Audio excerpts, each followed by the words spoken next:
नमस्कार दोस्तों, हमारी आज की कहानी है मुंह दिखाई। जानकी निवास में आज काफ़ी चहल पहल दिखाई पड़ रही है। घर के मालिक रमेश जी और जानकी जी के बेटे एकांश की कल ही शादी हुई है और आज उनकी नई नवेली बहू सौम्या की मुंह दिखाई की रस्म रखी गई है। नई बहू के स्वागत में पूरे घर को रंग बिरंगी रोशनी और महकते फूलों से सजाया गया है। घर रिश्तेदारों से भरा हुआ है और सुबह से ही आस पड़ोस की महिलाओं का भी आना जाना लगा हुआ है। अरे जानकी, अब तो बहू की मुंह दिखाई की रस्म शुरू करवाओ। और कितनी देर इंतजार करवाओगी? पड़ोस की शीला भाभी ने कहा। बस अभी। सिया, जा देख तेरी भाभी तैयार हो गई क्या, उसे लेकर आ जा। सिया जानकी और रमेश जी की बेटी है। अपने भाई से 5 साल छोटी सिया पूरे घर की लाडली है। चंचल और शोक स्वभाव की सिया अभी कॉलेज में पढ़ती है। सिया कई महीनों से अपनी माँ के साथ भाई की शादी की तैयारियों में व्यस्त थी। शादी में शॉपिंग से लेकर भाभी के स्वागत की सभी तैयारियों में उसने बढ़ चढ़ कर हिस्सा लिया था। अरे भाभी, कितनी सुंदर लग रही हो आप। चलिए, सभी आपको नीचे मुंह दिखाई की रस्म के लिए बुला रहे हैं।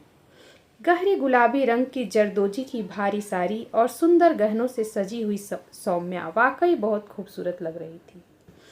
सिया सौम्या को लेकर नीचे हॉल में आती है, जहां नई दुल्हन को एक सोफे पर बैठा दिया जाता है और मुंह दिखाई की रस्म शुरू हो जाती है। अरे वाह जानकी, क्या चांद सी दुल्हन लेकर आई हो अपने एकांश के लिए। सबसे पहले जानकी जी अपनी बहू को मुंह दिखाई में जराऊ कंगनों का जोड़ा देती हैं। उसके बाद बाकी रिश्तेदार, चाची, मामी, बुआ, मौसी सभी अपने अपने लाए उपहार नई बहू को देते हैं।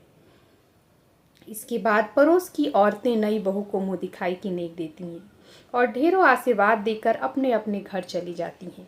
सौम्या को मुंह दिखाई में सोने की अंगूठियां, झुमके, चूड़ियां, साड़ियां, सूट जैसे कई सुंदर उपहार प्राप्त हुए थे, जिन्हें देखकर वह मन ही मन काफ़ी खुश हो रही थी। खासकर मामी जी द्वारा दिए गए झुमके, जिसकी सबने प्रशंसा की थी, सौम्या को भी वह काफ़ी पसंद आए थे।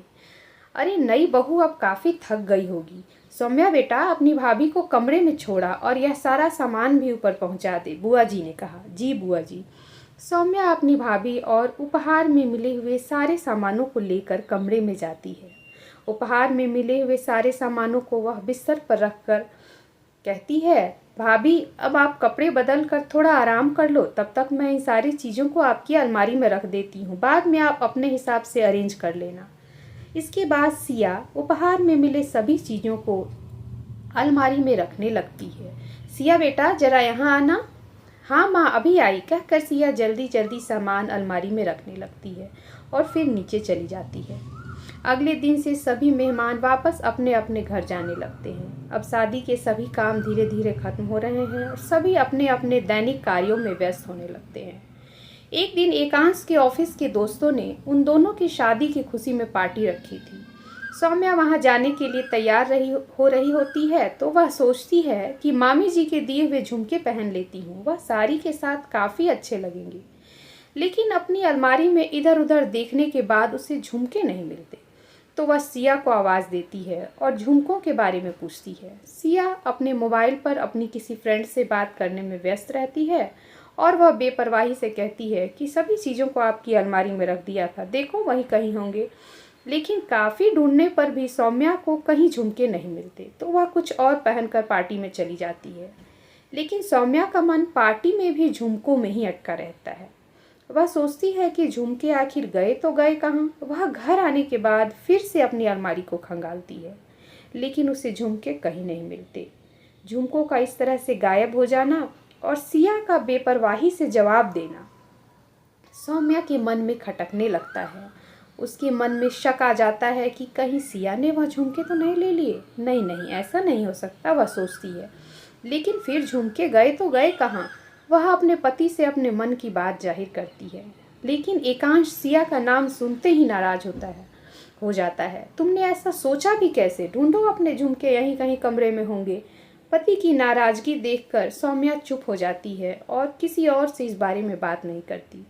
लेकिन उसके मन में कहीं ना कहीं सिया के प्रति नाराजगी आ जाती है और वह उसे ही दोषी समझकर उससे कटी कटी सी रहने लगती है। जबकि चंचल सिया उसके आगे पीछे भाभी भाभी किए रहती थी।